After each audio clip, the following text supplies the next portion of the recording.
Hello. Relationships are one of the toughest game, if not the toughest game on the planet.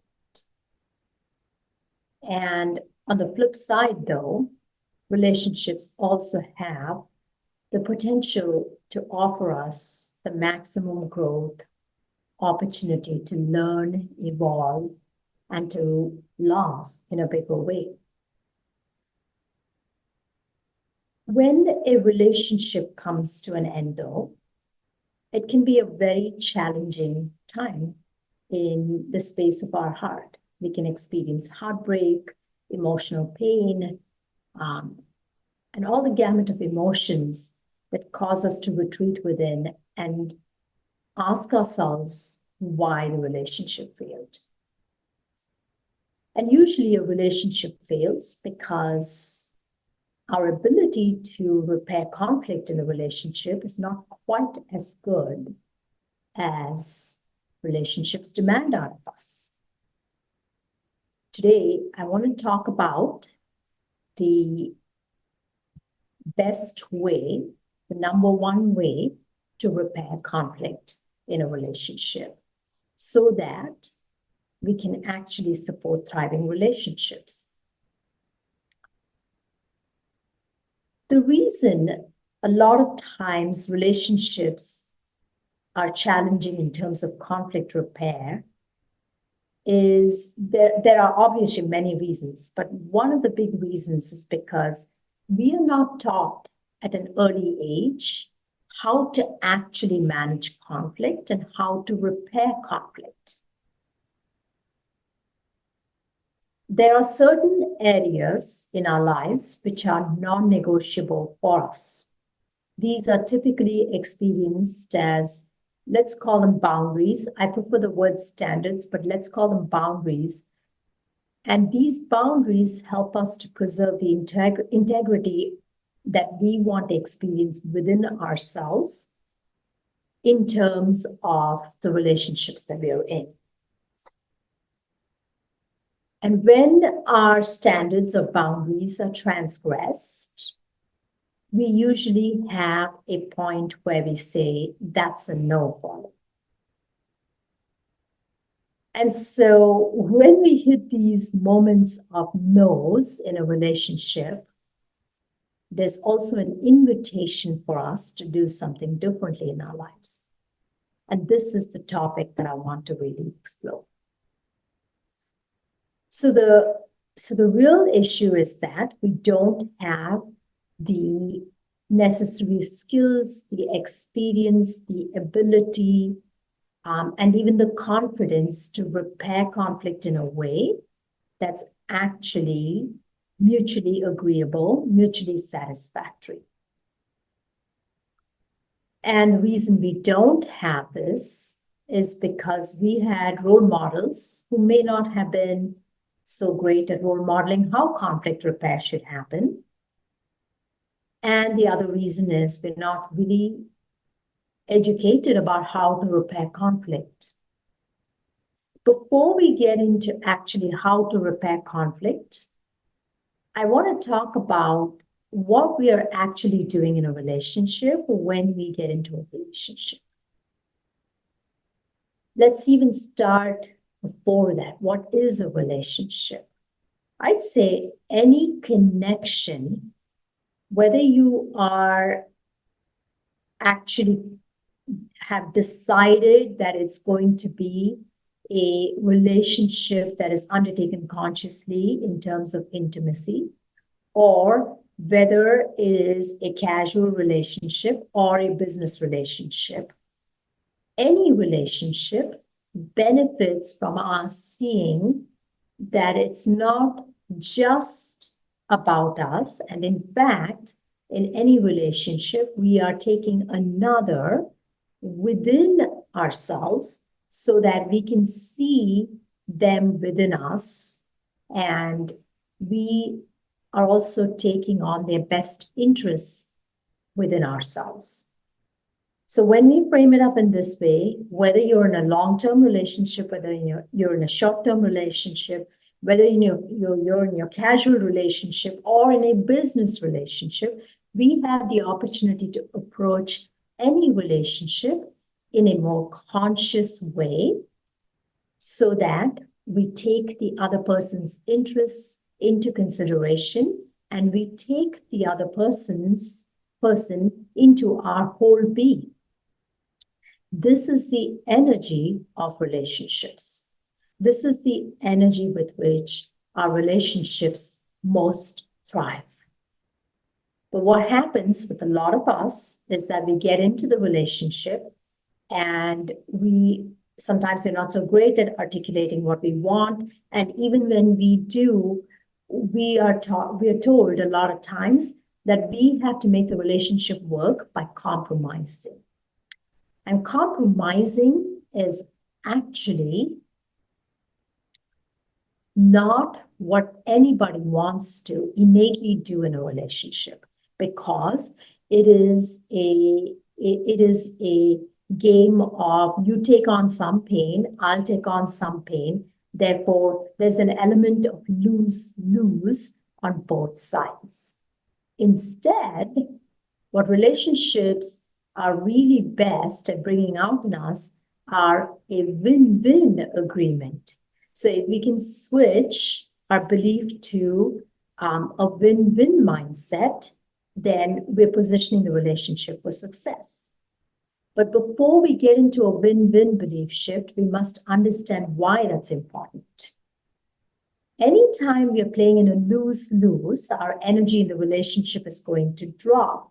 When our energy in the relationship drops, we're not anymore engaged in the relationship in a way that's beneficial to both sides. Therefore, that relationship is not going to feel good to us.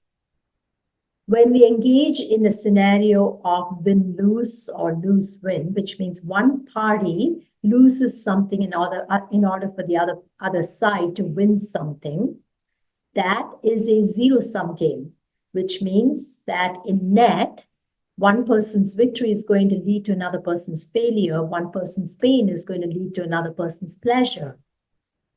And that's a zero-sum game. So that's going to be also something that a relationship cannot sustain. And so what we want to move toward, the alternative that's left to us, is really understanding that in a relationship, we must step out of our small egoic sense of us, me, myself, and mine to, so let's rewind that. It's me, myself, mine to us and our wholeness together. So there's not a sense of you versus me. Instead, there's a sense of us in the equation. And in the sense of us, when we look at one person winning and the other person winning, in totality, the third entity, which is the relationship, actually ends up winning, which means we have to understand that a win for one person it has to be in the other person's perception that they are actually winning, which means until they feel like their needs, wants, expectations, and desires are being met, the relationship itself does not experience a win. Okay, so neither side is going to compromise, which is a pain resolution. We also cannot have a win-lose scenario. Therefore, it has to be a win-win scenario. And I'm using these terms loosely, but you get the idea, okay? And so we hang in there until for any source of conflict or contention in the relationship, we find a win-win scenario. And so the belief shift is that we must move from either a lose-lose or a win-lose, which is a zero-sum, to a win-win scenario. So how do we make this happen in a relationship? Well, one of the best ways I've found is that you want to get to what we each value, what you each value in the situation. So I'm not talking about values like honesty, integrity, those type of things. I'm talking about deeper core values, which are high priorities for both sides. So for example, for me, it will be my coaching and teaching.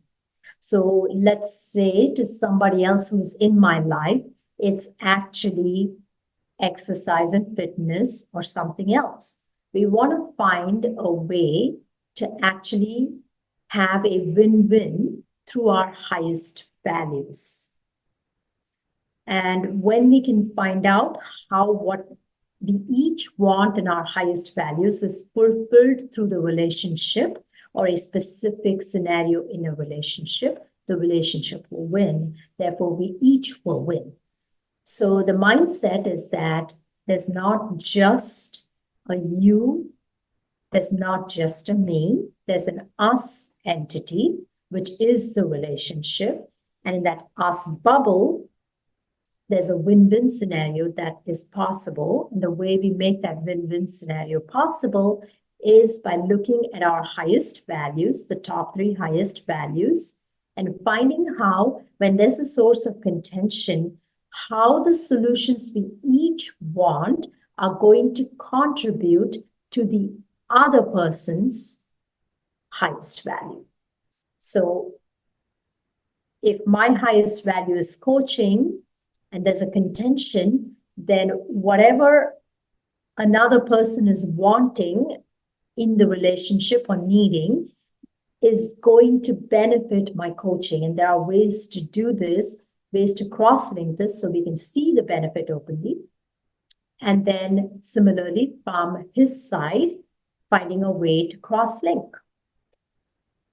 When we can do this effectively, we've now honored what each person wants and their highest values and found a way to actually position the solutions rather than a compromise. We're positioning the solutions for a win-win.